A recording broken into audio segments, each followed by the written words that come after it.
ಇತ್ತೀಚೆಗೆ ಯಾಕೋ ನಮ್ಮ ಸ್ಯಾಂಡಲ್ವುಡ್ಗೆ ಒಂದು ಲೆಕ್ಕದಲ್ಲಿ ಶನಿ ಒಕ್ಕರಿಸಿದಂತೆ ಆಗಿದೆ. ಅದು ಯಾಕೋ ಗೊತ್ತಿಲ್ಲ. ಒಂದಾದ್ಮೇಲೆ ಒಂದು ಡಿವೋರ್ಸ್ ಕೇಸ್ಗಳು ಆದಮೇಲೆ ಇದೀಗ ದರ್ಶನ್ ಅವರ ಪಾಲು ಅಂತಲೇ ಹೇಳ್ಬೋದು. ಯಾಕಂದರೆ ಮೊನ್ನೆಷ್ಟೇ ದೊಡ್ಡ ಮನೆ ಹುಡುಗ ಯುವರಾಜ್ ಅವರ ಒಂದು ವಿಚ್ಛೇದನದ ಸುದ್ದಿ ಕೂಡ ಸಾಮಾಜಿಕ ಜಾಲತಾಣಗಳಲ್ಲಿ ಸಖತ್ತು ಸದ್ದು ಮಾಡಿತ್ತು. ಅದಕ್ಕೂ ಮುನ್ನ ನಿವೇದಿತಾ ಮತ್ತು ರ್ಯಾಪರ್ ಚಂದನ್ ಶೆಟ್ಟಿ ಅವರದ್ದು ಕೂಡ ಡಿವೋರ್ಸ್ ಕೇಸ್ ಕೂಡ ಸಾಕಷ್ಟು ಸದ್ದು ಮಾಡಿತ್ತು.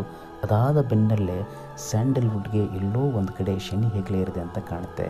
ಇದೀಗ ತಮ್ಮ ಎರಡನೇ ಪ್ರೇಯಸಿ ಆದಂತಹ ಡಿ ಬಾಸ್ ಅವರ ಎರಡನೇ ಪ್ರೇಯಸಿ ಆದಂತಹ ಪವಿತ್ರ ಗೌಡ ಅವರಿಗೆ ಚಿತ್ರದುರ್ಗದ ರೇಣುಕಾ ಸ್ವಾಮಿಯವರು ಎಲ್ಲೋ ಒಂದು ಕಡೆ ಅಶ್ಲೀಲವಾಗಿ ಮೆಸೇಜನ್ನು ಮಾಡ್ತಿದ್ರಂತೆ. ಸೊ ಹಾಗಾಗಿ ದರ್ಶನ್ ಅವರೇ ಆ ಸ್ವಾಮೀಜಿಯನ್ನು ಕೊಲೆ ಮಾಡಿದ್ದಾರೆ ಅನ್ನೋ ಒಂದು ಸುದ್ದಿ ಬೆಳಗ್ಗೆಯಿಂದನೂ ಸಾಮಾಜಿಕ ಜಾಲತಾಣಗಳಲ್ಲಿ ಮಾಧ್ಯಮಗಳಲ್ಲಿ ಸಾಕಷ್ಟು ಕೂಡ ಸದ್ದು ಮಾಡ್ತಾಯಿದೆ.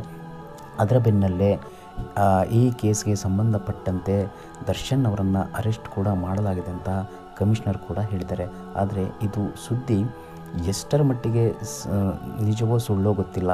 ಆದರೆ ದರ್ಶನ್ ಅವರೇ ಮಾಡಿಸಿದ್ದಾರೆ ಅಂತ ಒಂದು ಕಡೆ ಸುದ್ದಿ ಆಗ್ತಾಯಿದ್ರೆ ಅವರ ಅಭಿಮಾನಿಗಳು ಕೂಡ ಇದು ದರ್ಶನ್ ಅವರು ಮಾಡಿಸಿದಂಥದ್ದಲ್ಲ, ಯಾರೋ ಕಿಡಿಗೇಡಿಗಳು ಅವರ ಹೆಸರನ್ನು ಹಾಳು ಮಾಡಲಿಕ್ಕೆ, ಅವರ ಇಮೇಜನ್ನು ಡ್ಯಾಮೇಜ್ ಮಾಡಲಿಕ್ಕೆ ಈ ರೀತಿಯಾಗಿ ನೌಟಂಕಿ ಆಟವನ್ನು ಆಡ್ತಿದ್ದಾರೆ ಅಂತ ಅವರ ಅಭಿಮಾನಿಗಳು ಕಮೆಂಟ್ಸ್ಗಳ ಸುರಿಮಳೆಯನ್ನೇ ಸುರಿದಿದ್ದಾರೆ ಪ್ರತಿಯೊಂದು ವಿಡಿಯೋಸ್ಗಳಲ್ಲೂ. ಆ್ಯಂಡ್ ಅವರ ಪವಿತ್ರ ಗೌಡ ಅವರು ಕೂಡ ಹೇಳಿದ್ದಾರೆ, ಕಾದು ನೋಡಿ ಸತ್ಯ ಹೊರಗೆ ಬರಲಿದೆ ಅಂತ ಒಂದು ಮೆಸೇಜನ್ನು ಕೂಡ ಹಾಕಿದ್ದಾರೆ. ಆದರೆ